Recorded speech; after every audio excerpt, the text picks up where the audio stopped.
My name is Beth Finnerty. I'm president and CEO of Skyland Trail, and I just want to welcome all of you to the 11th annual Dorothy C. Fuqua Lecture.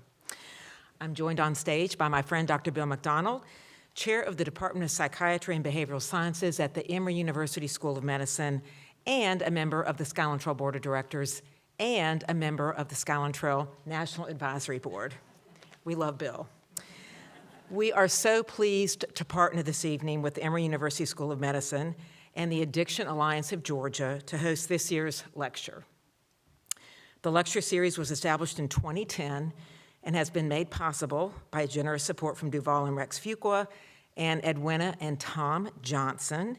And I'm so pleased, I'm looking for them, I'm so pleased that Edwina and Tom are here tonight. And can you just guys stand so we can thank you and show our gratitude to you guys?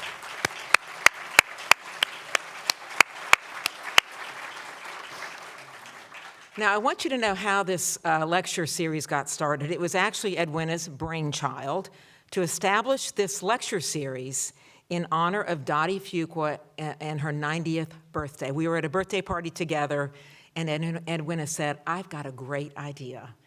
And so the lecture series was born 11 years ago, and it continues today. Dottie was a longtime board member and a friend of Skyland Trail and a passionate advocate for mental health treatment. The goal of the series is to amplify the voices of mental health experts and individuals with lived experience and to elevate mental health as an issue of importance in Atlanta and across the country. So thank you all for being here tonight to help us honor Dottie's legacy.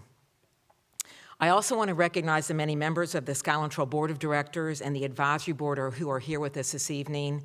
Thank you all for your leadership this evening and for this event and every day that we are open at Skyland Trail. You guys are wonderful. I now want to turn it over to Dr. McDonald.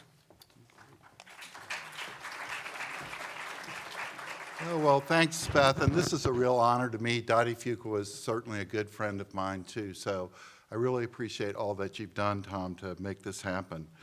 The Addiction Alliance of Georgia is a partnership between Emory Healthcare and Hazleton Betty Ford, and one of the main missions is education and research, and really improving those and then providing expert, advanced clinical care for patients. That's really what we're all about.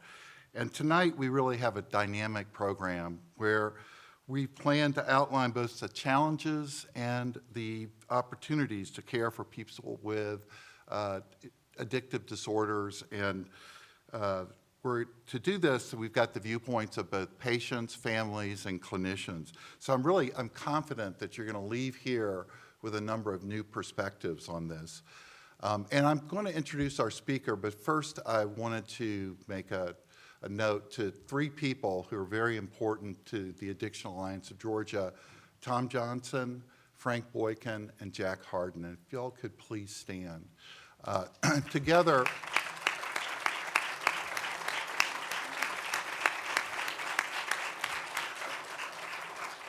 they raised almost $10 million to get the Alliance started.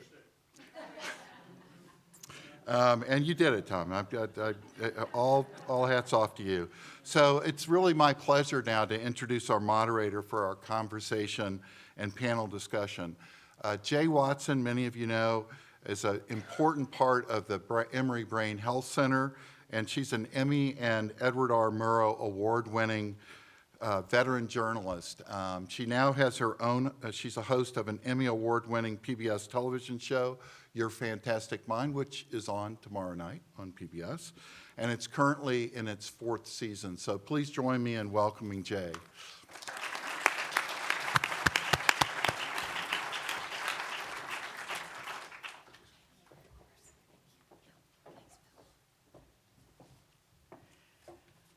Good evening, everyone. I'm so happy to join you tonight, and I know, like me, that you're excited to hear from David and Nic Sheff. I really feel that we have a unique opportunity to experience this together, to be able to learn and share and be in community on this issue, which impacts so many of us. So toward that end, staff will be in the aisles collecting your questions for them. And for our panel tonight, please use the index cards included in your program to go ahead and write out your questions. Now to our guest tonight. David and Nic Sheff, father and son, are both wildly talented authors. David's book, Beautiful Boy, A Father's Journey Through His Son's Addiction, was a #1 New York Times bestseller. David is the author of multiple books, including Clean, All We Are Saying, The Buddhist on Death Row, Game Over, and he's currently writing what will be the definitive biography of Yoko Ono. David is the founder of Beautiful Boy Fund, devoted to supporting quality evidence-based treatments for substance use disorders and research to further the field of addiction medicine. David has been a featured speaker at the United Nations and at countless conferences in schools and community events such as this around the country. Nic Sheff wrote the best-selling memoir, Tweak, Growing Up on Methamphetamines. His book is a raw, authentic account of his substance abuse and recovery that is rooted in mental illness. Nic also wrote High, Everything You Want to Know About Drugs, Alcohol, and Addiction, We All Fall Down, Living with Addiction, and Schizo, his critically acclaimed novel about a teen's downward spiral into mental illness. Nic is also a successful writer for film and television shows that include 13 Reasons Why, Recovery Road, The Killing, and many more. In recovery since 2011, Nic has traveled the country speaking about substance abuse, mental health, bipolar disorder, and recovery. David and Nic's books, Beautiful Boy and Tweak, were adapted for the movie Beautiful Boy. Please welcome David and Nic Sheff.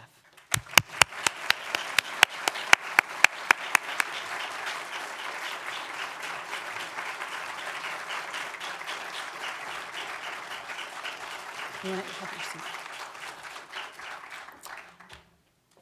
And about that movie, Beautiful Boy, David was played by none other than, The Office's Steve Carell, fabulous. And Nic was played by Timothy Chalamet. We're going to begin tonight with a clip from the movie, Beautiful Boy.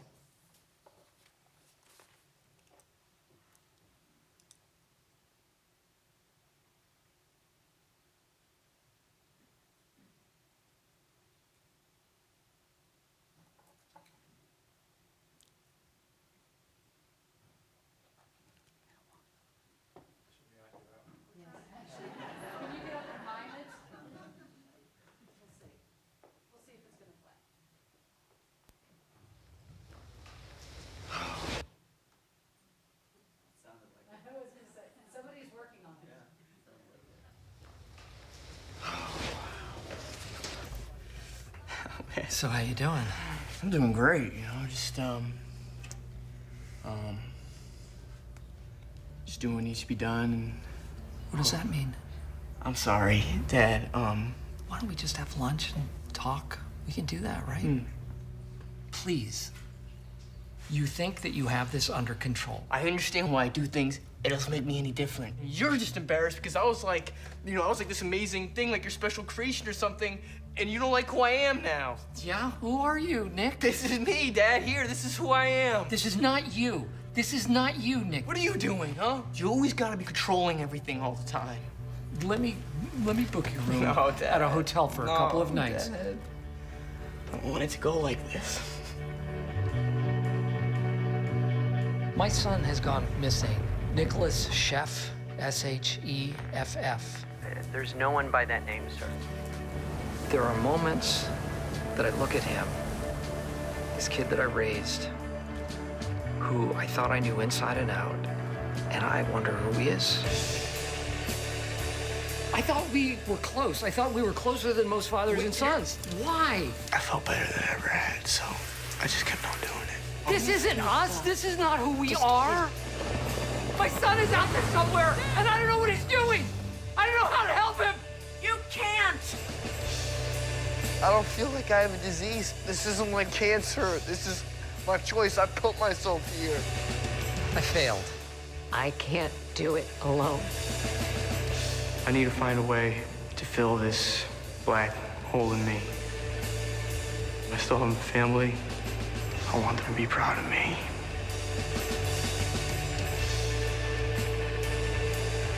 What you have, you're gonna find it again. You're gonna get it back. Do you know how much I love you? I love you more than everything. Everything. Everything. Everything.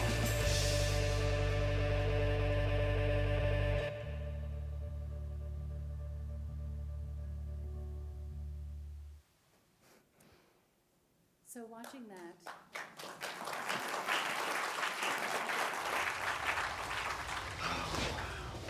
can't help but think that very few people will experience that.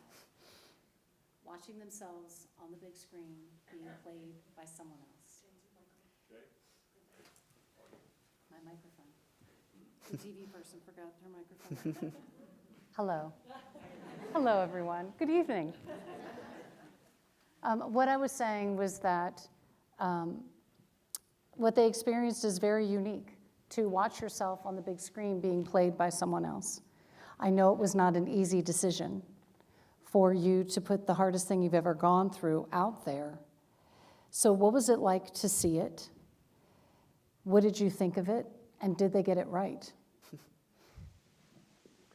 Well, Jaye, first of all, thank you for doing this, and thank you all for coming tonight and to celebrate these amazing organizations. And we know from our own experience how many people are impacted by addiction and substance use disorders, and the conversation is so important. And I guess that's what I would say about the movie, that it was weird for sure to have, to have Steve Carell, Michael Scott, play me, and Timothy Chalamet playing Nick, and to create this weird, event around this, what had happened to our family. But the part of it that actually felt good about the whole experience and made it really worthwhile, in spite of the fact that it was scary and that it was overwhelming at times and it was hard to expose our family in the way that we did, was that even more than books, movies reach a lot of people. And so a lot of people saw the movie, and I heard from them, and Nick heard from them, countless people who were impacted in really profound ways, and they said things very similarly, said, I saw myself in the dad, or I saw myself in the child, or in the mom. As we know, if somebody is sick with another disease, we talk about it, we are open about it, and because of that, we're able to get help. But when it's a substance problem, because of the stigma around it, because of the judgment that we feel, and the guilt that we feel, and the blame and the shame, everything that goes around drug use and addiction, we don't talk about it. And so I heard from people who had never talked about the fact that they had a child who was in drug treatment, or a mom and a dad had gone to see the movie together, and afterwards the girl just burst into tears and just talked to the father about the fact that she was addicted to pills. And that they had the conversation, and she went into treatment the next day. So that's sort of what the value is, and the power of telling stories, and so we're grateful for that reason. Nick, what was it like for you to watch it? I agree with everything my dad just said. To me personally, there is something about it that's like kind of a gift in a weird way, which is that, it's easy for me to get caught up. I've been sober for 11 years now, 12 years actually, thank you. It's so it really was kind of a long time ago at this point that we, went through sort of the worst of it. And so it's easy to get kind of caught up in my life now and getting worried about, whatever stupid little things and fights with my wife or, whatever. And but having this movie exist and just to be able to even just see a clip of it like that, it's such a reminder of what we went through as a family. And so it makes me feel so grateful to be on the other side of it. And I remember when I walked out of the movie after I saw it the first time, as hard as it was to watch, that was the feeling that I had the most, was of gratitude to have survived and to be, where I am now in my life, and with my dad and my stepmom and my little brother and sister and my wife, and just to have this full life. And that's the cool thing about when talking about these issues, is that there is so much hope out there. And I've seen it with myself, but I've seen it with the thousands of, tens of thousands of people we've met traveling all over the country talking about these issues. People whose lives have just been absolutely destroyed by their substance use disorder and mental health issues, but who've been able to recover and put the pieces of their life back together, repair those relationships, and build these really full, amazing lives. So that's the cool part. I watched and read interviews with both of you and with Steve Carell and Timothy Chalamet. And Nic, I thought it was interesting what Chalamet said about you in a print story that I came across. I think it was in W. There was nothing about Nic and meeting him that rubbed me of addiction or whatever my stereotype would have been at the time. And that was the learning grace of this movie for me. Addiction doesn't have a face. It has no preferred class or gender or race. I think it's almost easier or something to be like, oh, well, that doesn't affect me or my family or my friends. That's another thing, when the reality is it's everywhere. And so it is everywhere, and to state the obvious, it's worse than ever. It's been 5 years since the movie, 15 years since your books, and we're going to get to that. We're going to get to the worst, to the things that need to be done when we bring our panel up, what we can do and what needs to happen. I also will be honest in getting ready for this talk with you tonight, which I have to confess with all of you, I'm not going to hold you hostage for 4 hours with this, but I need reading glasses, and I did want to do this, so I have size 26 font. Okay? I'm very happy about it, actually. But I feel like your story is so big and spans so much time that if your story's planet Earth, the amount of time we have tonight is like Rhode Island or Liechtenstein, right? So we're going to dive right in and make the most of it. We already had some questions too from the audience, and we're going to weave them in, and like we said, people will come around to also get your questions when the panel joins us. So for the audience, I'd like to focus briefly on your backstory. When I've interviewed families about this, the parents have usually said that they did not know that their child was addicted until pretty far down the line, that they had, quote, busted them a couple of times and had chalked it up to normal experimenting. I think every interview I've ever done.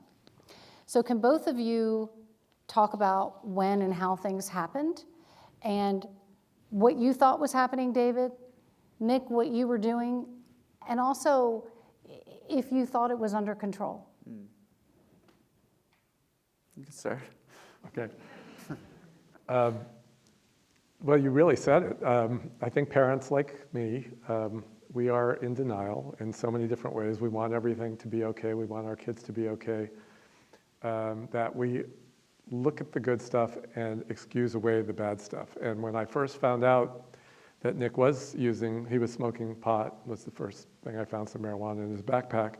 I went to his teacher, I went to the school, and they told me, what I wanted to hear, which was, Nic is a great kid, he's doing fine. Drugs are out there, kids are experimenting, it's a rite of passage, there's a lot of peer pressure. Don't worry about Nic, he's going to be fine. And this was when he was fairly young. He was only 12, right? 12. And so it was, I was heartbroken at first and I was scared, but they reassured me and I said, oh, okay, good, he's going to be fine. But he wasn't fine, and his drug use escalated when he got into high school. And even then, I was still in denial. And I think that's another reason that I think it's great that the movie is out there and that we wrote these books, is that I want to tell parents and others, teachers, anybody who's in a situation where we're around these kids, our kids, that it's so easy to excuse away. And what we now know is that a lot of drug use is related to other issues that kids are struggling with. They're dealing with stresses in their lives.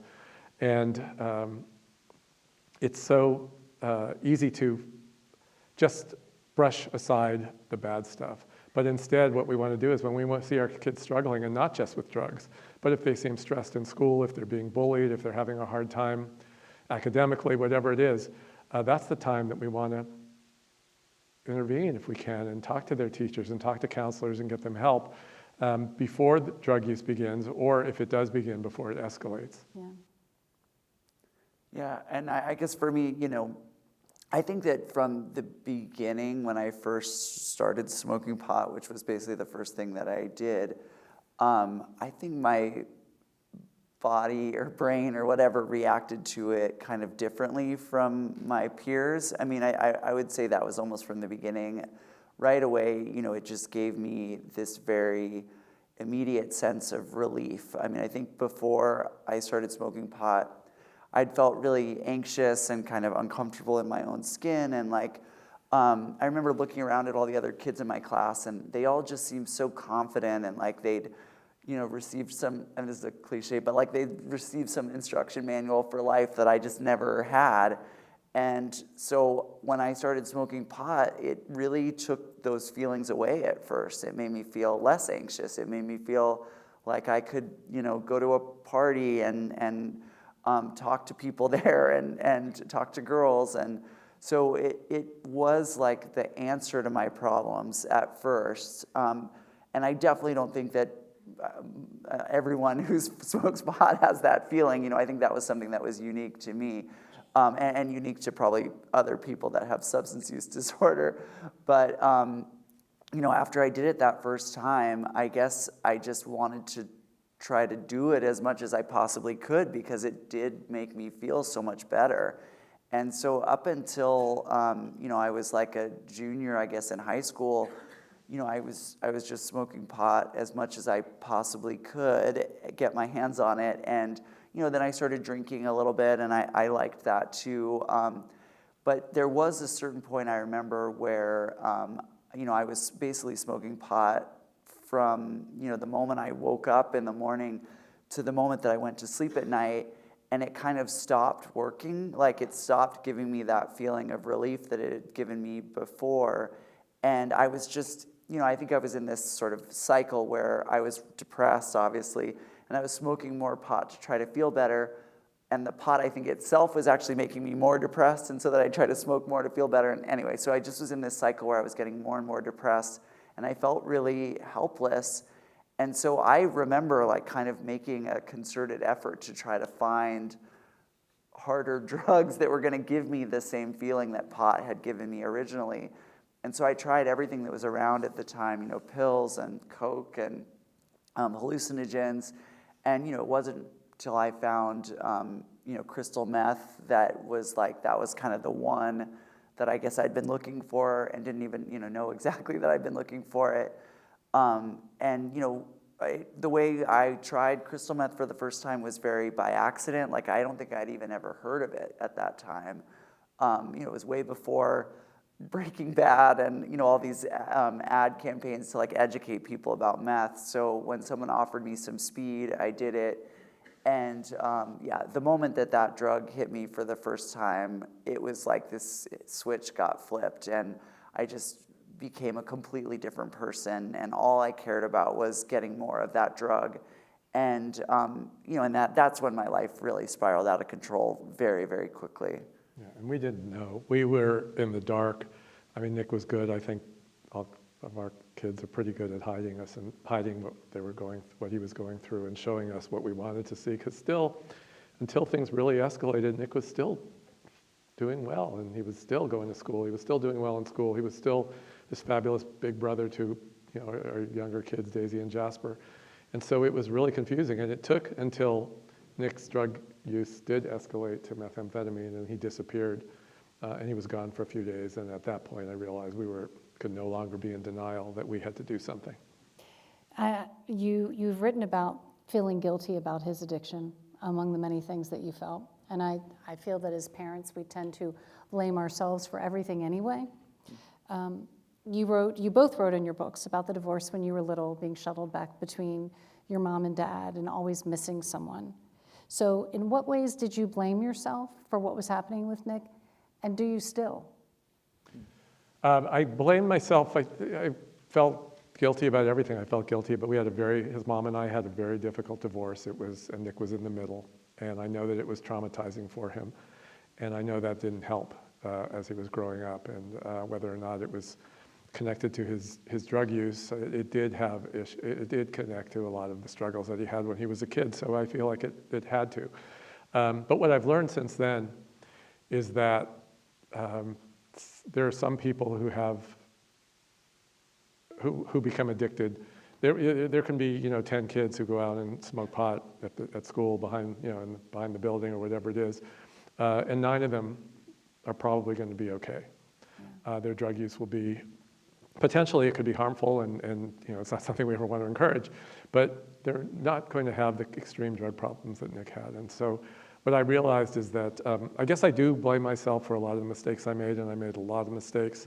So does every parent. But I also feel that one of the big mistakes was something that I couldn't know about then, which is what it means to be an addict, to have addiction, to have a substance use disorder. Because if I had, then I would have known what to look for, and I would not have waited to get him help.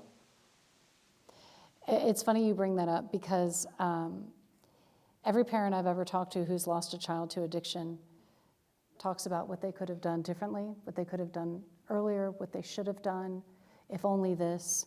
And you have Nic with you. You're here. So when you look back at the hindsight, have you ever thought, knowing what I know now, I could have stopped the addiction? I don't know if I could have stopped it, but I certainly would have tried a lot earlier. I would have gotten Nic help. I mean, one of the things that we know now and that I've learned, and I didn't know then, and I still feel like a lot of people in our society our culture don't know, is that addiction is a disease and it is treatable. If we can help somebody, I mean, we have this insane sort of philosophy around drug use and substance use disorder that we can't help people. We have to let them get worse and worse and worse until they finally get so bad that they hit bottom and they're desperate to get help. But we know from every disease that people suffer that we don't want it to get worse. We don't want somebody to hit bottom. We want to catch them as soon as we can to prevent it from hitting bottom. So if I knew then what I know now, that I would have known to look for the signs of addiction or of his drug use escalating, and I would have wasted no time at all in getting him help, bringing him to a professional, an addiction psychiatrist or psychologist, and started a process that, even when we did do that, and I mean, it's not an easy problem to treat and to solve, but I do believe that we could have, it wouldn't have gotten as bad and it wouldn't have lasted as long. Nic, from your book, Tweak, you write, I want to be good, do good, be a worker among workers, a friend among friends. But there's also this part of me that is so dissatisfied with everything. If I'm not living on the verge of death, I feel like I'm not really living. What was the verge of death? Being high? Yeah, that's interesting. I mean, it's funny. It's interesting to hear you read that, because I don't feel that way at all anymore. So good. That's good. That's good. Yeah. So it's funny. I mean, I think. Just to go back to what we were talking about before. The reason that a lot of the reason that I'm sitting here and that I'm alive, and I have so many friends who haven't made it, who've overdosed, and who are, it's just luck, really. I mean, I hate to say that, but it's true. I mean, I just got really lucky, and there's nothing that we did right that my friends' parents who have died did wrong. It just, I got lucky that the times that I overdosed and wound up in the hospital, I didn't take just the tiniest little bit more that would have killed me, and that my friends whose funerals I've gone to just accidentally took that little bit extra, and so in some ways we just have gotten so lucky. But I think, to my dad's point, the thing that I really try to encourage people is just to especially for parents with young kids, or with anyone who's struggling, is just to kind of try to protect them, I guess, as much as possible, and put this sort of armor around them and help get them through this very difficult time. Because that feeling of feeling like I'm never going to be satisfied, and if I don't have drugs, I'm never going to be happy, that feeling does go away. It just takes time to go away, and so that's the thing that I feel like there is. I don't know what the word for it is exactly, but there's almost like a time game or something where it's the longer we can kind of help someone to stay off of drugs and alcohol, the longer we can help their brains to kind of heal and start to repair some of the damage they've done. We can also help them get stabilized on medication, so psychiatric medication, so that the levels of the chemical reactions in their brains and everything are more stabilized. And, for me, when I finally got on the right combination of, Prozac and lithium and Lamictal or whatever, those are the 3 psychiatric medications that I take, like, it all took time to get to a point where I was stabilized on the medications, where my brain was able to heal enough from the damage I'd done to it to, like, start regulating itself normally. But, the cool thing is that, like I said before, like, it does work. Like, all those pieces can come together to allow someone to recover from this disease and to live a really great, full life. But it does take time, and it takes intervention from, doctors and, Right. people that work in this field. And that's the really amazing thing, that, we live in a time where there are these professionals that work in the field of substance use disorder that really can make a difference in people's lives and can really save people's lives, and they saved my life, so I'm grateful for that. Do you know how many times you relapsed? I think I was in maybe like 6 different treatment centers in terms of like sober livings and all the different, and outpatient. I'm not sure exactly how many times I relapsed. So why did it finally stick? Was there something different, or was it you that was different? I think I think it was a sort of a culmination of everything. Like, I think each treatment center I went to, I learned a little bit more. They helped, like, break down my denial a little bit more. I got some piece of the puzzle, and I think obviously the goal is long-term sobriety and being a happy person that is like a functioning member of society and everything. But I do think that each time I had some period of sobriety before relapsing, that was also helpful too, because it was a time when I wasn't out, doing something that could potentially kill me, obviously, by using these drugs, but also it was a chance to help my brain heal more and to, get further, develop more life skills and everything. So it all was part of the process. I think the last time when I the fact that I've been sober continually since 2011 is, I think, a large part due to sort of the cumulative effect. And then also, I think at that point, I just was so tired of beating my head against the wall and, hurting myself and hurting everyone around me, that I think I was really finally ready at that point to kind of do what was suggested of me and really take action to try to, take the steps that were, that I was told to do. And so I started, working the 12-step program, which has been a very helpful thing for me, working with a sponsor, doing all that stuff, working with a psychiatrist, getting on the right medication. I really do sort of look at addiction as being kind of a perfect storm, like all these pieces come together to make someone an addict. And I think a lot of times there's a genetic component. My grandfather literally drank himself to death. They say the younger someone starts using drugs and alcohol, the more likely they are to develop a dependency, trauma, all these pieces come together. And I think for recovery, it's kind of a similar thing in the sense that there's all these different pieces that come together that allow someone to get sober and then to stay sober. And so it's sort of a process of figuring out what are those pieces for each individual. And for me, medication, 12-step program, working with a therapist, a psychiatrist and a therapist. And, all these things have been what have allowed me to put together this time sober. David, you wrote about your own suffering when Nic was gone, when times you thought he might be dead, how you couldn't function or sleep, or even the sound of the ringing phone was traumatizing. And I think a lot of people here can relate to that feeling. I swear I won't keep reading from their books, but they're phenomenal. This is my last clip I'm reading. Our children live or die with or without us. No matter what we do, no matter how we agonize or obsess, we cannot choose for our children whether they live or die. It is a devastating realization, but also liberating. I finally chose life for myself. I chose the perilous but essential path that allows me to accept that Nic will decide for himself how and whether he will live his life. What did choosing life for yourself look like? it sounds a lot easier than it was and is. You know, anybody who's going through it realizes that it's just hell. Yeah. And I spent so many years doing everything I could to try to, you know, save Nic's life, driving into the middle of, you know, some of the neighborhoods where I knew that he hung out in the middle of the night when he would disappear.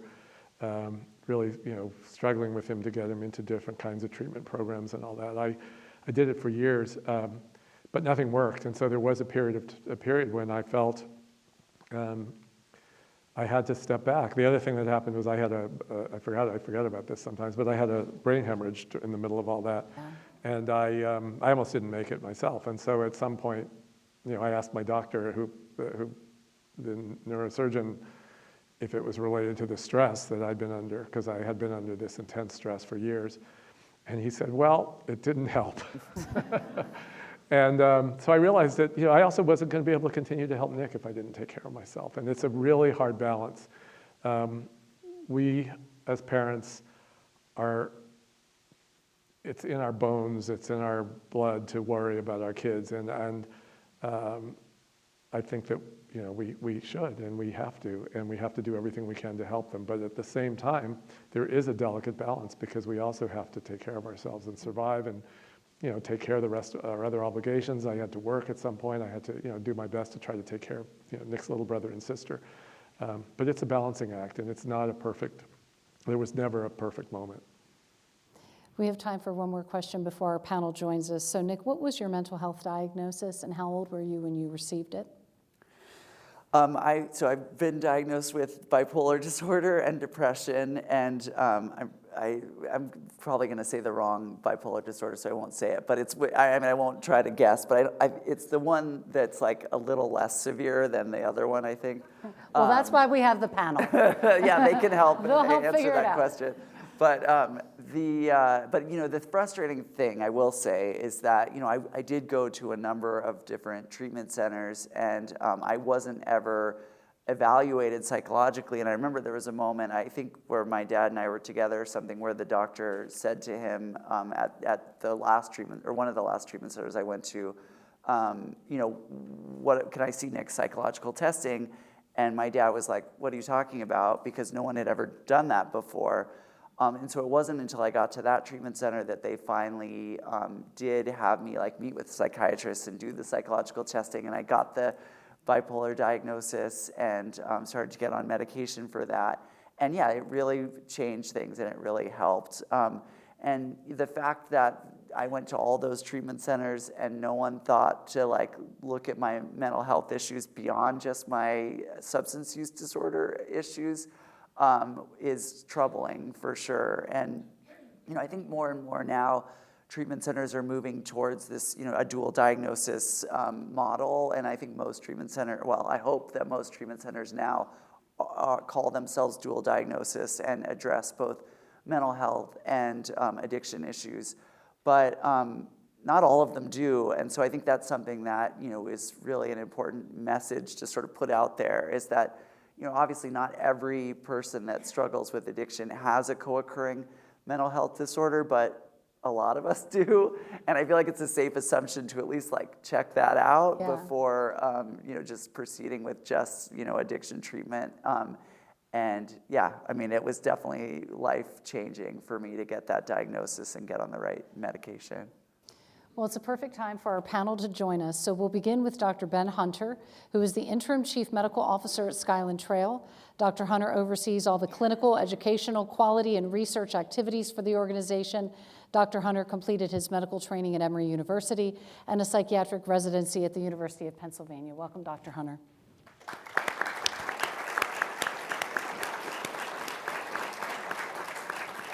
Dr. Justine Welsh is a child, adolescent, and addiction psychiatrist, director of the Emory Healthcare Addiction Services, and medical director of the Addiction Alliance of Georgia.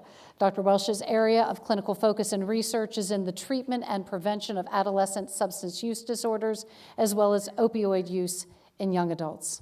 Welcome, Dr. Welsh.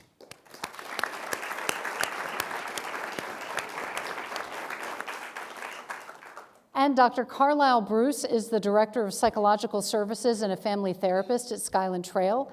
As the family psychologist at Skyland Trail, Dr. Bruce provides couples and family therapy services to clients and their families. Dr. Bruce earned an MS in clinical psychology from East Tennessee State University and completed a PhD in clinical psychology with a specialty in child and family psychology from Georgia State University. Welcome, Dr. Bruce.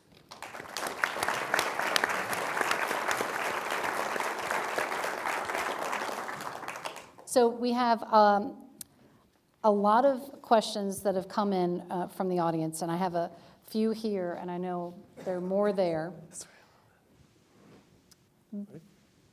What is the best thing for a parent to do or say when it's clear your loved one is using? Oh, and we also said. One answer. I'm not going to point at people to answer, right. Oh. Hi, Dr. Bruce. You're using. What's going on? One of the big things I think that is important is to not talk about things. So it gets to be real important to acknowledge that you do know that your child's using, and to inquire what's going on, and to start to dive into that. And so after you ask, I think a lot of parents run into brick walls or resistance. How do you know how far to go? Well, there's a magic formula. Okay, great. And here's the formula. You keep asking. There is no magic formula. There is no magic answer to know how far to go. One of the things that is clear, though, that if you don't ask, you don't find out anything. If you continue to ignore the situation, it gets to be what David and Nic were talking about in many regards. Yeah. Part of the challenge is, I think, that parents have a brain condition that's not often talked about. It's they're a parent, and that's a particular kind of brain condition, because parents, they dive into, they're impacted in so many different ways, and they want to believe that their child is not doing something like this. They want to believe that my child would never use drugs, and that is part of what gets to be the trap, I think. Thank you. Another question from the audience. What advice would you give to someone about to leave for college with a history of addiction in the family? And I know, Nic, this is part of your story, actually. I don't know if you want to weigh in on what people should do if a child's about to leave for college with a history of addiction. Yeah, well, I would just say, I mean, just the more we can educate people about this disease, I think the better. You know, I do think that it would have made a difference for me. Like, I never had heard of the concept that addiction is a disease and that, you know, it can be passed down from generation to generation. Like I said, my grandfather drank himself to death. I think on my mom's side of the family, alcoholism goes back for generations. And I think if I'd had some knowledge of what that meant, then potentially when I was using, and because I could see that the way I was using drugs and alcohol was different from my peers. Even when I was, 12 years old, just smoking pot, I felt different. It felt different to me than it did to other people. And so knowing about addiction as a disease, that concept could have been helpful. It would have been helpful before I went to college, and just would have been helpful in general in life. And also, I was just going to add that it really is the same thing. It's the conversation. It's about talk about it and talk about it and talk about it, and you can help at least give somebody a leg up by talking to the school about it, talking to the school and getting, a lot of the colleges now have sober dorms, they have support groups, they have counselors that's what they do, and I don't think you necessarily have to wait for a crisis. In fact, you don't want to wait for a crisis to take advantage of those things. That can start the day before you even arrive at school, to set it up so that there is a safety net. And if I might just quickly pitch a resource, one of the things that I think wasn't widely available when you were going to college was collegiate recovery programs. And we are lucky enough to have one of the best in the nation in our area at Kennesaw State University. Very cool. Thanks, Justine. So Kennesaw State University, KSU's Collegiate Recovery Program, So it's a program that supports individuals in recovery or seeking recovery and just provides that safety net for young adults who are entering college. How do you define recovery? Is it abstinence?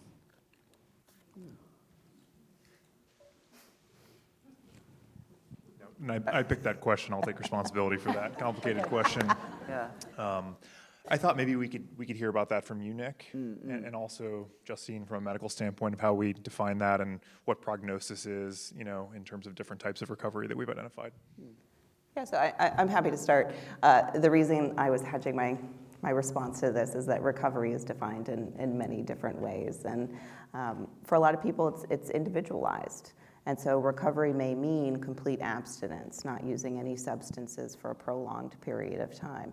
There's controversy of whether or not someone has truly recovered. Can you ever recover from a substance use disorder, or do you simply enter a period of maintenance that you still have to be vigilant because you are still at risk of returning to use in the future? So there's various definitions of recovery.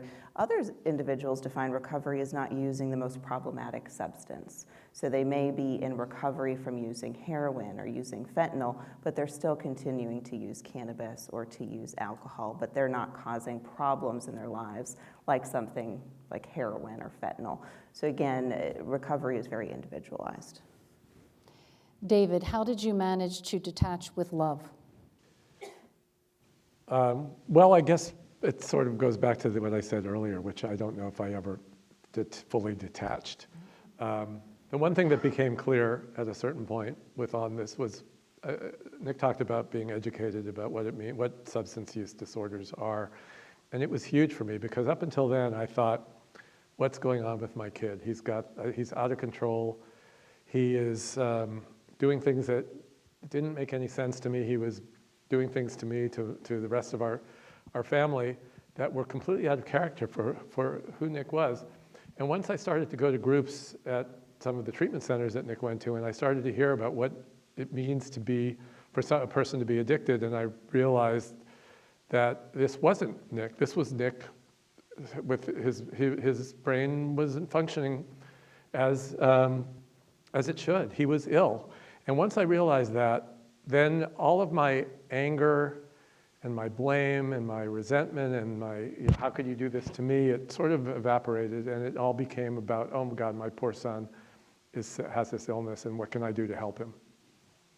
Can you discuss the tension between the idea that recovery doesn't work until the person is ready and needs to hit bottom? I think there's a back end to that question too, which is also limiting the amount of harm that can come to someone while they're seeking recovery. And I think there's definitely a very 12-step oriented concept, but something that we've seen anecdotally over time and with statistics as well, that when people suffering from substance use disorders reach a point in their life where they really feel like they can't go any lower, whether it's being close to death or whether it's losing their family or losing their job or however they define rock bottom, success rates seem to go up. And at the same time, we do have many evidence-based treatments, and we have approaches to dealing with substance use earlier on in the trajectory. At some level, I was thinking about what Nic said earlier about kind of recognizing a different feeling when he was using than what his friends were experiencing, what his classmates were experiencing, and kind of that idea of, when do we intervene and how do we intervene? I think the more information you get to someone and the quicker you get them into treatment early, the quicker you can head off some of the unfortunate consequences. Now, I guess I think of the rock bottom as maybe a last resort, something that at some points we say, okay, we haven't, those first 5 treatment centers may not have worked, but maybe if we get a little bit further, we'll get to the point where something really sinks in. And I think it's a way to hold out hope, and I think in many cases it does work, but we really want to introduce treatment as early and as often and as completely as possible. And one of the things I was really encouraged and inspired by reading the book, especially your book, David, was how quickly and frequently you brought Nic back to treatment. And there was never a period where you said, you know what, I'm not going to give up, or I'm going to give up on this. We're just going to give it a few years, and then we'll come back to a residential treatment setting or otherwise. And I know that partially depends on resources and availability and willingness, but you guys both did a tremendous job, I think, of going back to the treatment repeatedly, because you just never know how many times it's going to take. And I thought that was a really inspiring part of the book. Please discuss what bipolar 2 disorder looks like using behavior examples for family members. Bipolar 1, bingo. Bipolar 1 is more obvious than bipolar 2, which can be very subtle and very difficult to diagnose. We'll be hosting a 2-hour talk after this one for bipolar disorder. It's one of the hardest to understand diseases, I think, for families and for patients, because it's represented so many different ways in popular media, in society. And really, at the core, bipolar disorder is an episodic mood disorder that features discrete episodes of depression or mania, or sometimes a mixture of the two, what we call mixed episodes, naturally. And I think the key is also to recognize what bipolar disorder is not. So mood swings are not necessarily bipolar disorder. We see many people who say, wow, I really have trouble regulating my emotions, and I think I have bipolar disorder. Now, it's not to say that we don't want to be watching for something like a bipolar disorder, but in some cases, again, there are many other reasons why someone might experience mood swings. Just to speak briefly to what bipolar disorder is, really the characterizing feature, I think we've all experienced depression and know what depression is, but mania, again, usually discrete, identifiable episodes where people will go through periods of either euphoria and or irritability that are very noticeable typically to people around them. So typically patients will lose insight into their mania symptoms, meaning they won't notice and they will kind of not be aware that something's wrong, and often they'll feel fantastic during these periods. Again, the heightened euphoric state can be very intoxicating.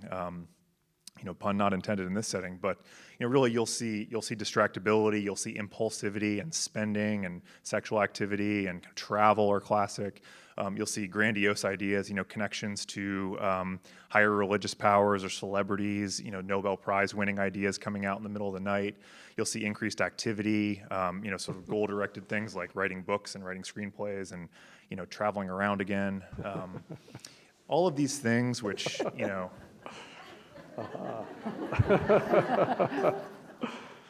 can be so hard to distinguish from just a successful career in many ways. I was going to say. It's really about the difference in those discrete episodes from the rest of that person's life and their kind of baseline functioning. So we certainly take it all into context. And again, when you talk to someone with bipolar disorder, especially you talk to their family member, maybe even easier, coworkers, friends, they'll say, gosh, this was just a different person for a week or two or a month. That is what you hear. You say, I didn't even know who this person was. This was somebody I didn't recognize. They were talking fast. Their ideas were flowing at a rate I couldn't even keep up with. And, that's a little different than saying, my family member really struggles and they're angry a lot and I feel like they can flip a switch and be extremely upset with me in just a minute, even just because of something small. Again, you want to watch because, again, bipolar 2 disorder, a less severe version of bipolar disorder than bipolar 1 disorder, bipolar 2 disorder can be on the order of days in terms of the episodes. So sometimes people will only notice a few hours worth of the behavior when in reality it might be consistent over the course of a few days. So we all just kind of end this soliloquy on bipolar disorder by saying that, thinking about bipolar disorder, again, the time frame you might want to think about is for bipolar 2 disorder, again, less severe, and typically with less functional impairment, you'll see days of symptoms. And then for bipolar 1 disorder, the more severe version that often ends in hospital settings or even, unfortunately, in interactions with the legal system, you'll see typically weeks worth of symptoms. So keep those timeframes in mind. Again, hours, we start to think about other causes for such symptoms. And if I might just add to that, it can be extremely challenging to diagnose bipolar disorder in the context of heavy substance use. And so I'm not surprised that it was misdiagnosed, and it's unfortunate that there are still addiction treatment facilities that don't call themselves treating dual diagnoses, so substance use as well as co-occurring mental health disorders, and have the ability to differentiate the two, especially if they have programming where the individual is removed from substance use, like a residential program. So it's not surprising, but it's disappointing to hear nonetheless.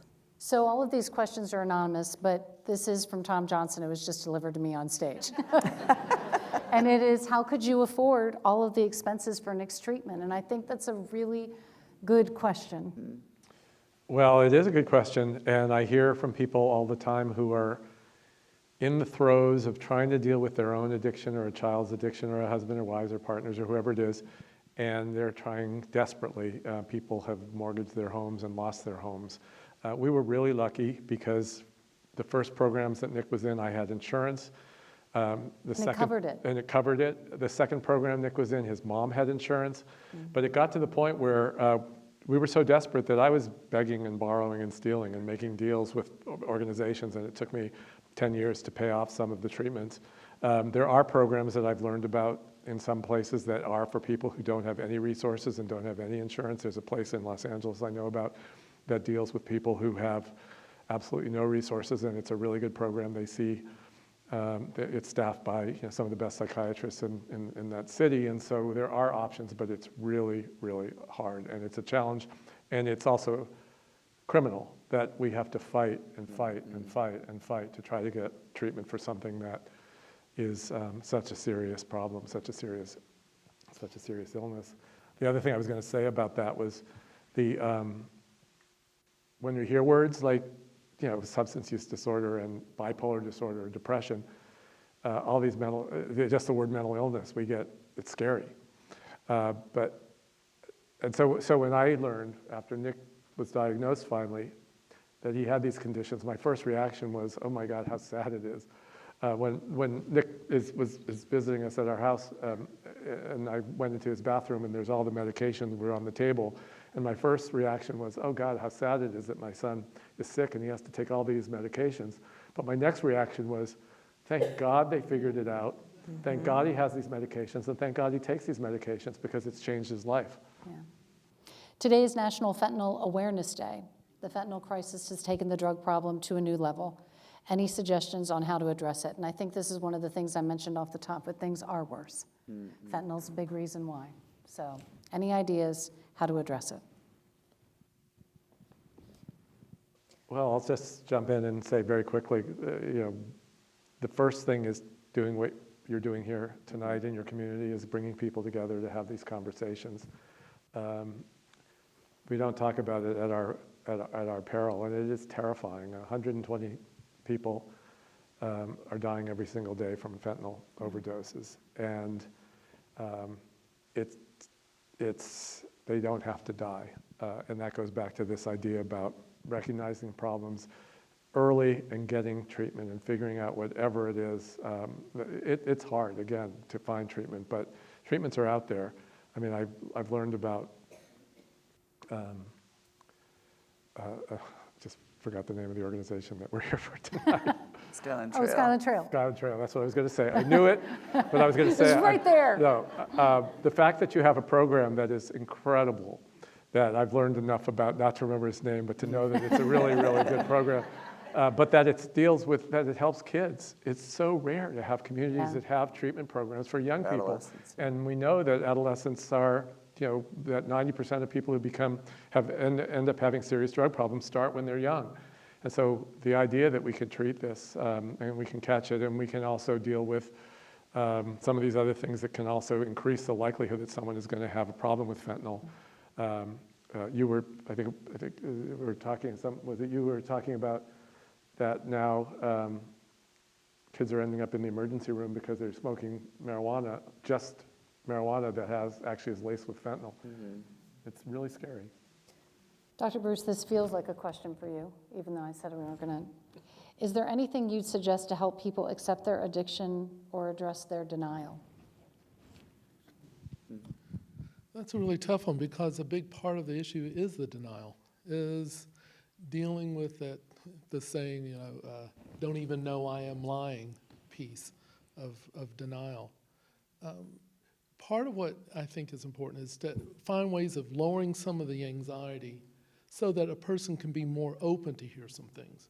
For instance, when parents may be struggling, a family may be struggling with some of the realities that were happening, even in this clip, there was that anger and that frustration that came out so quickly sitting around that table that automatically the walls came up.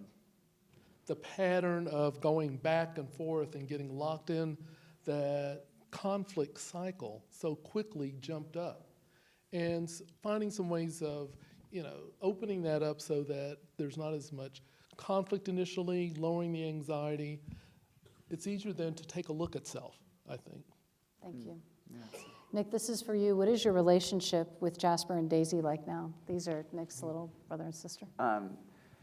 It's amazing, actually. And, it's funny, I feel like that was kind of, it's not funny, but it's interesting. Like, that was my biggest regret, I think, was the impact that I had on my little brother and sister. Because I was 11 when my little brother was born and 13 when my little sister was born. And so, we got some time together when they were really young, and I got to be, really involved in their lives and stuff. But then a big chunk of their childhood, I was like on the street, and I took their parents kind of away from them in a way because they were so worried about me, and I just felt really a lot of guilt for how much I'd put them through as like total innocent young people.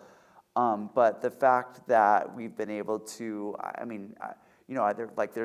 it was an instance where I like literally stole $5 from my little brother's piggy bank, in order to like buy drugs. And the fact that we could go from that to me, getting sober, I paid him back the $5, and I wrote him a letter apologizing. And for both of my siblings, I feel like we've had a lot of amazing conversations where we haven't just tried to like brush it under the rug or not talk about it. Like, we've really talked about what we all went through. And when I went to see Beautiful Boy, the movie, the first time, I went with my little sister, Daisy, and we watched it together, and it was just super intense. And it was interesting because she's not a very emotional person, so throughout the whole thing, she didn't cry or anything, and afterwards we just were like, oh, that was so weird or whatever. But then the next day, I went to go visit her because she was going to college close to where I was living. And I showed up with my 2 dogs, and I was walking around campus, and she came down to meet me. And as soon as she saw me that day, she just suddenly burst into tears. Mm-hmm. And I went up and hugged her. And I think what it was she just got to see me like with my dogs, and it was such a happy thing that we were just going to be going on a walk around her college campus together. And that juxtaposed with everything that we just seen in the movie, and that everything that we'd gone through the night before, I think that's what really hit her, and it hit me at the same time. And so I'm just so grateful that we get to we've been able to repair those relationships, and she's like, her and my little brother are like my best friends now, which is amazing. So I'm really lucky. Recent studies at Johns Hopkins and UT Austin have shown great promise with drugs like ketamine and psilocybin for the treatment of addiction and depression. What do you believe will be the role of these drugs in the future of treatment of depression and addiction? And this is where I have to disclose that on our show next Wednesday night, the entire episode is psilocybin, a trial for cancer patients who are demoralized. And it's fascinating. So obviously I can't answer this, but who can? So I think incredibly promising research right now. I think you've got more excitement in psychiatry about the use of psychedelics to treat especially resistant disorders and depression and anxiety and things that have not responded, PTSD that have not responded to medications and psychotherapies, and in order to bolster those treatments and provide additional efficacy for treatments that are not kind of getting the job done. Obviously very complicated in using psychedelics and other medications that are also kind of used as street drugs in some situations to treat mental health issues, and that's where screening and good psychiatric oversight really comes to the forefront. But really, in 2023, we're thinking about mental health issues and in a different way than we have in the past. We know it's not simply serotonin deficiencies or dopamine excess in the brain that causes the symptoms we see. At some fundamental level, those things are involved, but really it's about the way the brain communicates internally and the way different systems within the brain communicate with each other. We talk about functional connectivity. That's going to be a key phrase for everyone to keep an eye on in the next few years. Some people have heard the term default mode network, which is sort of the baseline sort of working in the background type of functional system within the brain. And what we're seeing with psychedelics is it seems like they have sort of a disproportionate ability to change the way the brain systems communicate with each other and kind of bring about those results in a quicker and more direct way with some patients who have really struggled to get that effect from some of the other treatments that we know can also cause those changes. So to be clear, medications, good effective medications, psychotherapy, transcranial magnetic stimulation, many other treatments that are evidence-based can bring about those brain network changes. It just seems like for some people who have had really sticky, kind of fixed ideas about the world and their place in it, psychedelics have had a disproportionate place in treating those people effectively. So very encouraging, still some more research to do. Again, this is looking like it's going to be highly evidence-based by the time it all comes through, but again, a little bit more work to do on the research front before it's released. What were the least helpful treatment systems, modalities in your recovery? Or was it more cumulative, that every treatment gave you something that ultimately helped in your recovery? That's a good question. And I did want to say before too, like there's definitely not a correlation necessarily between like the cost of a treatment center and how effective it is. Like I feel like there's some very, very expensive treatment centers that totally are not good at all. And I worked when I was, first sober a long time ago, I worked at a treatment center in Malibu, California that was, I think it was like $100,000 a month or something, which is ridiculous. And, it was more like a country club where they were like helping people do their dry cleaning and stuff. Like it just felt like there was not a lot of actual like treatment that was going on there. So the cost of treatment is not necessarily an indicator in how effective it is. And I have friends who've gone to county-run programs and it's completely changed their lives and they've been able to go back to their families and repair those relationships and stuff. And so anyway, for me, I think the most effective treatment centers were the ones that were evidence-based and that used a sort of a combination of psychiatric treatment along with 12-step stuff was helpful for me. I know it's not for everyone, but that was helpful for me. I think that obviously punitive-based treatment centers, I went to one place that was like all about like punishing you. Like if you stepped on the carpet with your shoes on, you had to like scrub the toilets with a toothbrush, and that kind of thing did not work for me at all. I already had enough trouble like finding a reason to keep wanting to live, and that kind of thing just made me not want to keep trying. It made me, run away from there and go back to using. Compassionate-based treatment. I visited a methadone clinic recently, and I think there's a lot of stigma around methadone. And what really surprised me about the doctor there was that everyone who was there getting their treatment, the doctor was so positive towards them, and he knew all their names, and he was like, "Hey, John, it's so great to see you." And he turned what could have been a very like stigmatizing, kind of dark, depressing thing into something that was really positive. It was like, "Oh, we're all here to get help that we need for this disease that we have." And I thought that was such a cool thing. So I definitely think as much sort of like empathy and kindness that we can sort of treat those who are struggling with, the better. This question is actually one for me that we didn't get to. And David, you were honest with Nic when he was growing up about your drug and alcohol use growing up. And it seemed in reading the book that you regretted telling him everything. So do you feel parents should or shouldn't tell their kids the truth about what they did growing up? I want you to answer I know, this. and they'll weigh in. I know. Before I'll tell you the truth. I don't think it mattered that much, and I think it's really an individual about a family. And I think maybe the most important part is communicating and being honest. And I do feel like I didn't want to glamorize it. I didn't want to make it sound cool. But I think that the whole point is to try to connect in the deepest possible way. It's another one of those things. I wish there was a black and white answer, but I don't think there is. One point I would add with that is sometimes it's important to be mindful of when things get shared. There are times it's important that there is discussion and there is openness and there is connection. Sometimes things can be shared at a time when it's used to justify some other actions. And that's something just important to, I think through and not just react. I was thinking about one of those scenes in the book, I think, David, when Nic, you pulled out a joint and asked your dad to smoke with you at that time. And that's something I've heard from parents before, that, do you use with your child? And I would suggest no.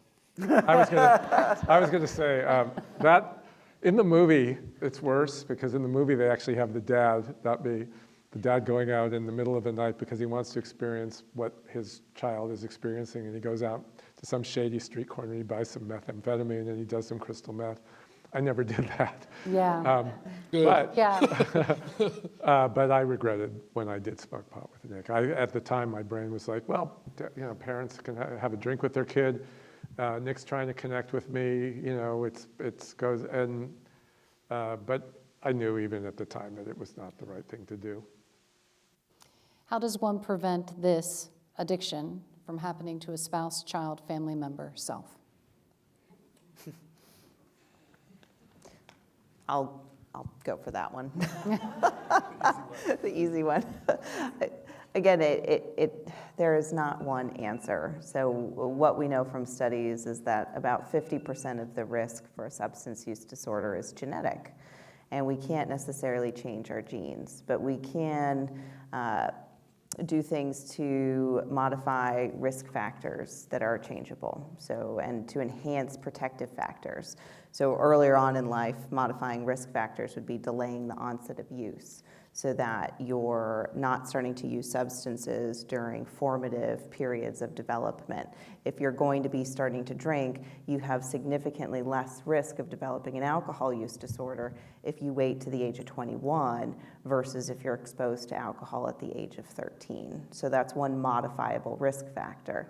The others would be increasing protective factors. So connectedness to a community, connectedness to a school, addressing early on symptoms of mental illness, of depression, of anxiety, those types of risk factors. So again, it's a little bit of a balance, but sometimes I will see families come into our office and they have done everything right, and they still develop addiction. I'm going to add one quick note, not to steal Carlyle's thunder here, but as a psychotherapist, developing strong communication patterns in your family at an early age with your kids can be so fundamentally helpful. I mean, it doesn't really matter whether we're talking about substance use or any other mental health issue or any other behavioral or general health issue, and anything really. The earlier you practice good communication and kind of teach that to your children and your other loved ones, I think the better things turn out. And that's a skill that can be taught and developed. I think that's a really important thing to recognize. While Dr. Welsh's point about, again, not having a one-size-fits-all sort of preventive cure for substance use is absolutely true. I think every family does better, every person does better if they work to develop their own communication skills and does that in concert with the ones they love and want to help, again, avoid these issues in. And I would also add that's one of the known documented protective factors for families and for young people is having some good communication, some openness, some relationship connection with family. That's a very important protective factor. And it's often what we spend a lot of time with in family therapy, just dealing with communication. And I was going to jumping right there, which is that, and to ask for help. Because sometimes we feel, as parents, we feel like we have to do it all and we have to figure it out. Is my kid sad? Or does he have depression? Or, we're arguing and go to family therapists, go to see to get help with that communicating, because a lot of times it's just hard and we get overwhelmed and we do the best we can, but we can't do it all. It's a tough world, always has been, but it really feels like it's tough for our kids, tougher for our kids right now. There's so much going on. There's so much stress. This is for the two of you. How is your relationship today, and what has helped the most from each of your perspectives? Our relationship is really good. Yeah, it is. It's It funny. really is. We live really close to each other now, which we hadn't before, and so we get to go surfing together all the time, and it's I feel so grateful, and I think, weirdly, I know this isn't something that's cannot be duplicated really because it was such a unique experience, so it's not that helpful to talk about, but I do think that having written these books and traveling around the country and talking about this stuff, and I do feel like it's helped our relationship and helped us get through, heal from some of the stuff that we went through. I don't know if you feel that way too, but I do. Yeah, I mean, I think that a lot of times I will hear from people who are they're in the worst of it, and they can't. It's the scene in the movie that you just referred to where, it's all this tension and all this stress and all this anger is being expressed, and they're in the middle of that. And sometimes it's worse, and they're not communicating at all. And people always ask me, is it possible to heal? Can families heal? Can relationships heal? And there were times when I might have said, I don't think it is possible that we would be sitting here together and that we can go surfing together and take walks together and with our dogs. And you asked about Daisy and Jasper, the fact that that they adore Nic, and he's their hero, and they all get along so well. And it just shows that it took us a lot of time, and it took a lot of hard work. But it really is possible, and I guess we're testament to that. This is for Nic. How do you approach living without addictive temptations, avoiding them moving forward? Are there guardrails against exposing yourself to other addictive lifestyles? For example, gambling, where you wouldn't enter a casino. That's an interesting question. I never really liked gambling very much, though. I feel like I want to get something for my money. Like, I remember one time I went to a slot machine thing and I put in $5 and pulled the thing and just nothing. And I was like, well, I want to at least get like a sandwich or something. Lose $5. Give me a cookie. Yeah, something. So yeah, gambling. But I mean, I guess the answer is that like I do have a disease. I have a disease. I have a couple diseases, I guess, a couple brain diseases, and so I have to do work to make sure that I'm treating those diseases. I have one of my best friends is diabetic. Since he was a little kid, he's had to monitor his, blood sugar levels, and he carries around his little kit with him and tests himself and has to give himself insulin and blah blah blah blah blah because he has the disease. So I have these diseases that I have to monitor and like stay on top of, and I take my medicine every day, and every 6 months or so I get my blood work done to make sure the lithium levels in my blood are not toxic, and I work with a psychiatrist who I've been working with for 15 years that I see twice a month now, and I go to 12-step meetings, and so there's stuff that I do to like maintain my sobriety, to maintain my mental health, and I'm always kind of working on myself and trying to make sure that I'm going the right direction instead of the wrong direction. The cool thing is that I have all these tools that I've been given and I can use, and they work. So that's the great thing. Like you or someone was saying that it's a disease that is treatable, and I don't know if I'll ever not be an addict, but I know that I could be in remission from this disease as long as I keep using these tools. Is pot a gateway drug? I'll take that one. I'll go for it. Yes and no. And so I have mixed feelings about the term gateway, because not everybody who uses cannabis or marijuana is going to progress to other substances.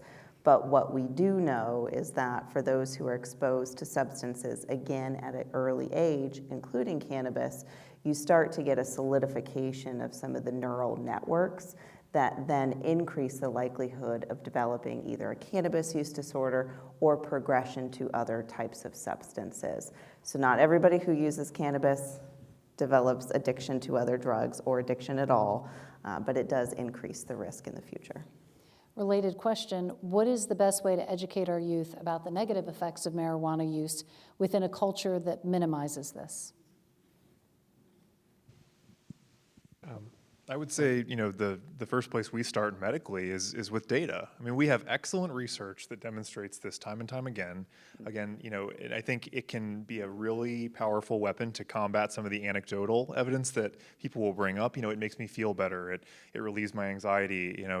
It makes me feel less depressed.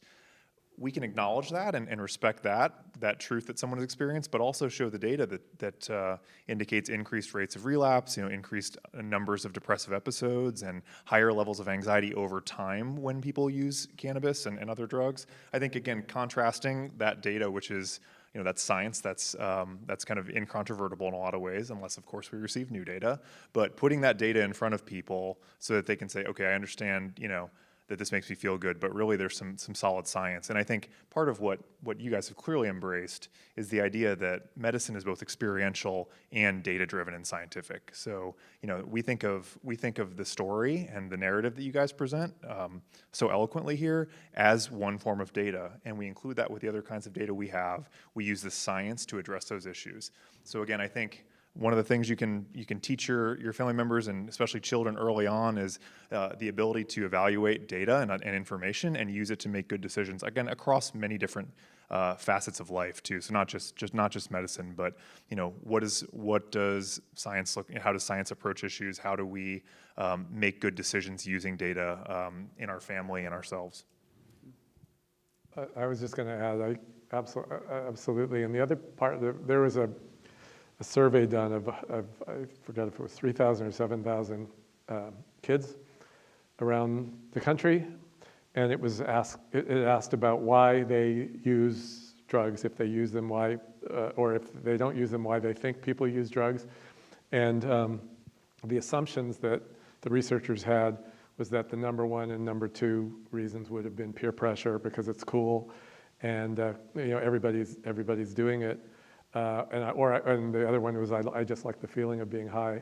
But that's not what kids said. That's the number one reason that kids said that they used drugs was stress.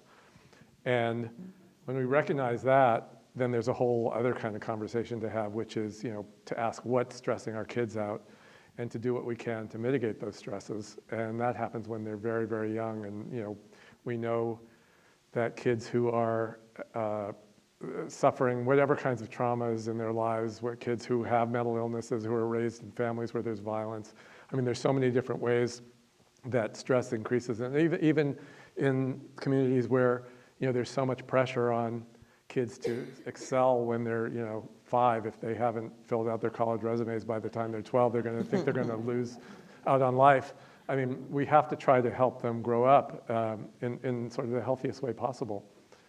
And also substitute the good, drugs. People use drugs at a certain point because they can help with stress. I mean, the thing that Nic talks about, the fact that when he got high for the first time, it wasn't that he felt like amazing, it was that he felt this absence of anxiety. Mm-hmm. And that's a huge, huge thing to realize. And there are other things that we can teach our kids and offer our kids to help them with anxiety. Professionals, if it's serious, but athletics, art, all kinds of other things. And I would also add that gets to be part of the data that gets to be important to talk about also. Not only just the statistics that reflect what's going on in larger populations, but the personal data. What happens when you use? What happens when things don't go well? Being able to come up with those kinds of situations and examples that point to it's not just positive, there are these other pieces that are important to point out also. Nic, I feel like I read that in talking about prevention, you talk about the use of meditation and prayer to quiet the unquiet mind. Yeah, I gotten into that a little bit. It's funny. I had my 12-step sponsor is like really into transcendental meditation, and so I went and did the classes and everything, and I did it for a little while, and it was helpful. But I think if anything, to me, the thing that helps my mind when it's freaking out, is just to kind of, I don't know if this maybe is a kind of meditation or something, but is just to kind of try to just slow down and take stock of sort of where I am in the present and being grateful for the things that are around me. So, a lot of times I feel like if I'm spinning out about stuff that could happen in the future, if I can just kind of slow down and be like, well, what do I have right now? Like right now I have my dog that's right next to me, and I'm so grateful for my dog. And, I have like whatever, I have a roof over my head, and just like doing those kind of things where I go away from fears of the future and instead can kind of just be grateful for the things that I have now. I feel like that can really calm me down. But I don't know, I've gotten into like doing yoga stuff, and surfing is definitely like a meditation in a way. And, in the 12-step stuff, they have you do prayer things. And I, was so like, I was raised to be very anti, religion and, being an atheist and all this stuff.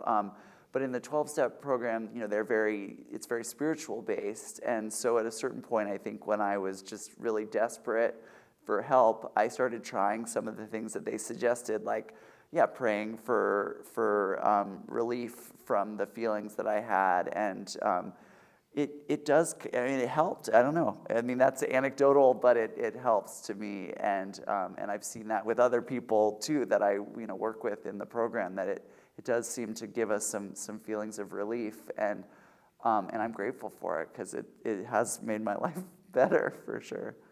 Yeah, suffice to say, those are highly evidence-based practices. So, that's interesting. Meditation, mindfulness, spirituality in that form, yoga. There is very little that we have available to us that rivals the power to treat mental health issues as compared to nutrition, exercise, sleep. Sleep, yeah, that's a good one. Sorry, but yes. So yeah, really, no.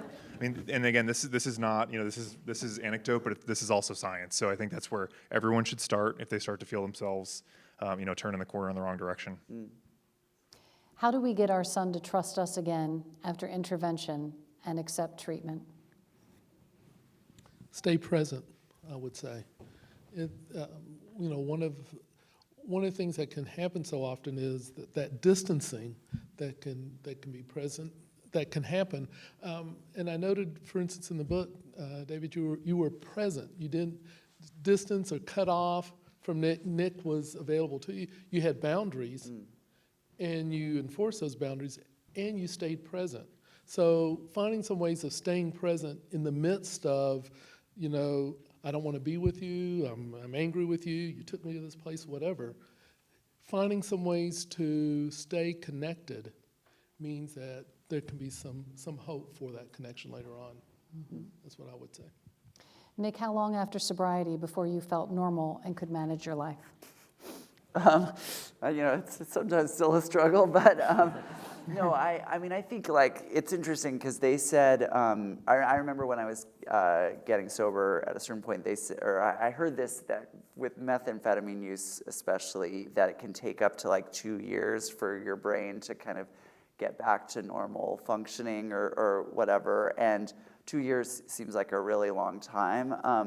But I do think that there's some, I felt there was some accuracy to that. Like I do think around the 2-year mark, like the struggle started to get a little less intense or something. And definitely the cravings, started to, they had gone away before then, but they really kind of left at that point. And, I think I try to talk with people about this who are sort of in early recovery, is that there is sort of, I think I mentioned this before, but this sort of time game or something where it's like the longer we can just like get someone through that difficult early stage, the better, because it does start to get easier. And as your brain, starts to heal and starts to function more normally, like it's not as much of a struggle. And so in that sense, like there is this period of just needing to kind of hold on and get through it, and as much as we can help our loved ones, get through that difficult time, the better. And it doesn't always take 2 years. That's a long time, but I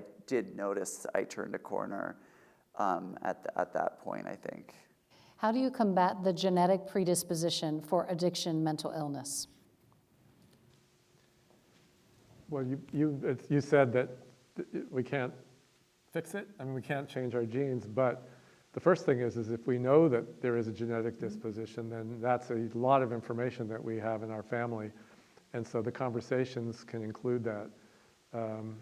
If I knew that about it, then maybe I would not have let those teachers and counselors tell me that it was fine, it was normal. that Nic was out there smoking pot. I would have thought, well, Nic has addiction in his family, and maybe we should have done some more serious intervention right away. Yeah, and the only way to 100% prevent it is never to use drugs or alcohol. How important is it to get a child with bipolar disorder help before he, she, they turn 18? I feel like I didn't get my child help with a diagnosis and they are not able to admit the problem. How did being bipolar affect your addiction disorder? So two questions in there. Yeah, I mean, that's a really good question. Yeah, I mean, there's definitely tools that you have as a parent when your child is under 18. I mean, you can force them into treatment, and that's really fantastic. I was just talking to a father the other day whose daughter is 15, and you know, he's grateful for that at least he has that power over her.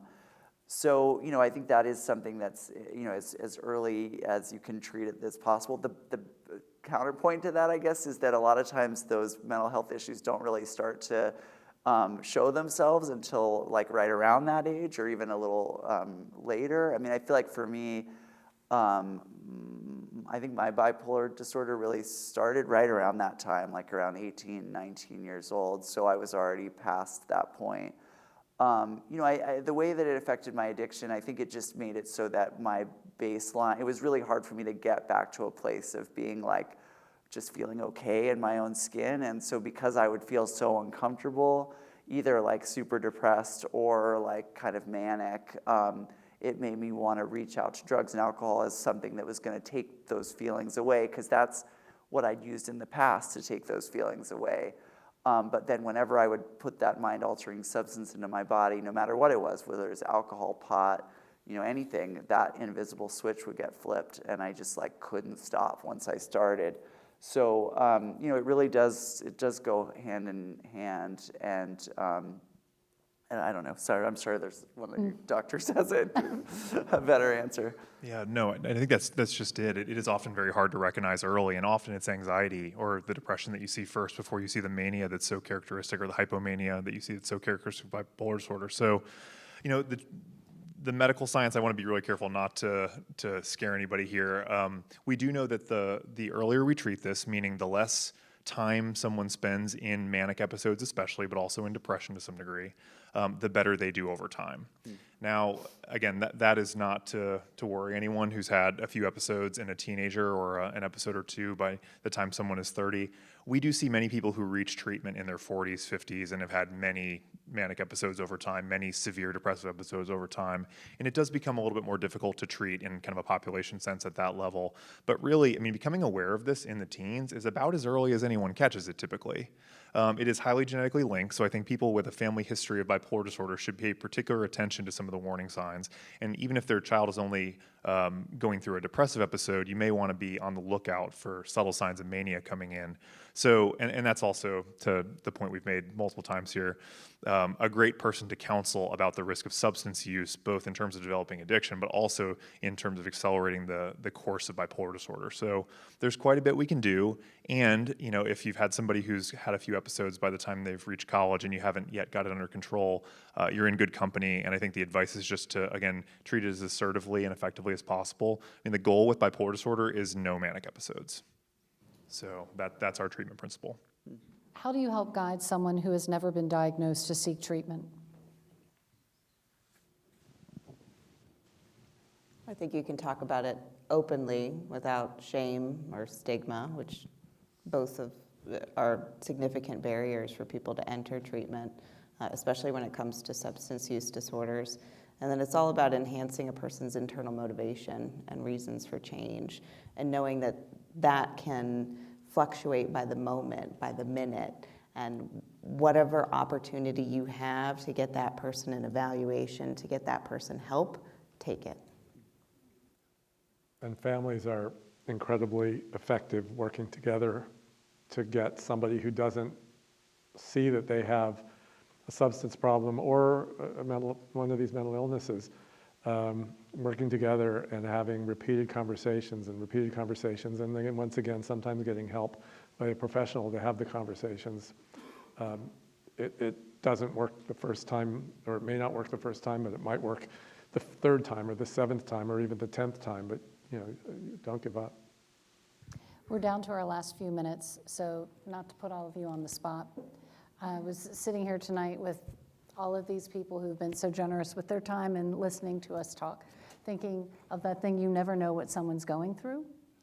So I would love for each of you to give a piece of advice that you would give to someone who is here and impacted by addiction. And it doesn't matter what it is. You all have met so many people who are hurting and desperate to help family members. Any piece of advice before we wrap this up tonight? And whoever can go first, I'm not going to point fingers. I know.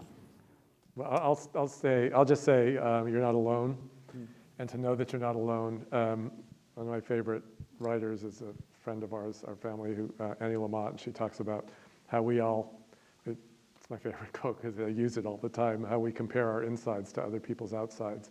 It looks like everybody else is doing great, and their families, their kids, everybody's sailing through, but nobody sails through. And when we recognize that and we're open about what we're going through, we connect. We can start to heal, and we can get advice and get help. So I would just say that openness. I'm reminded of a line that's been sort of stuck in my mind, Nic, from your book and Tweak. One point you said that you weren't sure you were ready to do the work to maintain a relationship. And I've been thinking about that a big part of the struggle is how to maintain the connection with people, and it takes some work. And so I would say, put in the work for the connection, put in the work for the relationship. It's worth it. I'll be a little bit out of character here and say something extremely functional. If everyone in here doesn't know what Narcan is, please familiarize yourself with it and where to obtain it and how to use it, especially with the fentanyl question we received earlier. And we understand that, for all intents and purposes, fentanyl and opioids have infiltrated every line of drugs and other illicit substances that we see on the streets. And it's incredibly hard to guess where you're going to find fentanyl next. Having Narcan available, which is a reversal drug for people who are overdosing with opioids, is a way to save lives very directly. And don't just get one, get 2 or 3. Have them available, learn how to use them, and they're now available at the pharmacy. You can go and they can teach you how to use them. It is very, very reasonable to believe that you may save a life by having Narcan available in your house, in your cars. Just, again, as many people as you can educate on the use of Narcan, the better. And you actually took mine. So I would say that recovery is possible, and it's something worth fighting for. But recovery is not possible if you're no longer with us. So absolutely naloxone or Narcan, opioid reversal agent. And if anybody would like some training, come on down to the Addiction Alliance of Georgia at the Wesley Woods campus at Emory. We'll give you free naloxone and trainings. And I mean, it is kind of a cliched one, but I like the saying, they say that people with substance use disorder aren't bad people that have to get good, they're sick people that need to get well. And I feel like that's really so key in kind of understanding this whole thing is that, we're people with an illness, but the great thing is, as we've talked about, is that it's possible to treat that illness, one day at a time. And beyond naloxone and Narcan, medication-assisted therapies can be so hugely life-saving to people. It's definitely a bummer to be on, Suboxone or whatever a little bit, just because it's a bit of a hassle. But in terms of that being a lesser of two evils, it's such a lesser of two evils, and you can live a totally full, amazing life being on medication-assisted treatment, and it can really save your life. So I'm a huge proponent of it, and especially at this time when so many young people are dying, it's just never been more important than ever to sort of raise awareness about that as well. Thanks. You guys are awesome. So to our expert panel, thank you. Thank you for dedicating your careers to taking care of other people and furthering the science and addiction. And to David and Nic, thank you for sharing the hardest part of your life with us here on stage tonight, for being agents of change, for spreading the message, for pushing for things to be better. We are grateful. I know that you help people in this room tonight, and I know that people certainly feel less alone than when they walked in the door. Jay, thank you. And with that, we're going to turn it back over to Beth Benedict.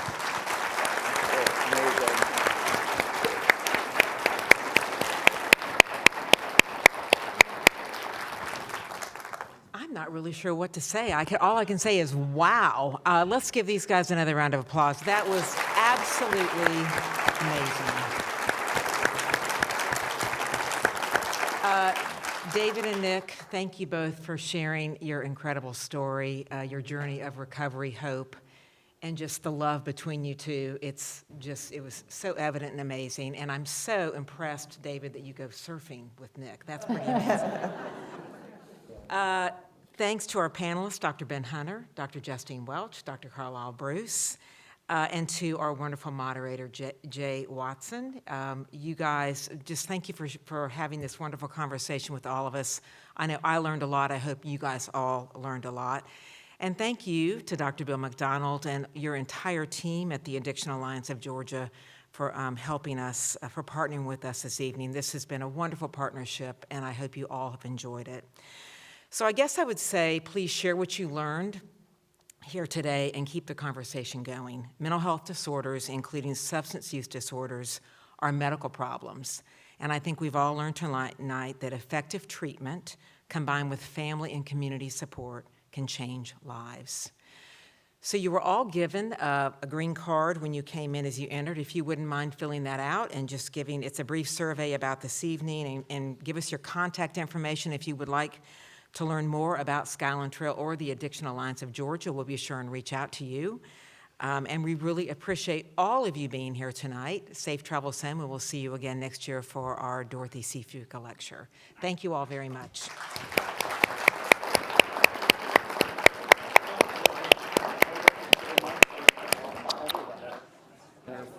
Thank you. No, you're wonderful. Thank you. Thank you for everything that you said. I just know,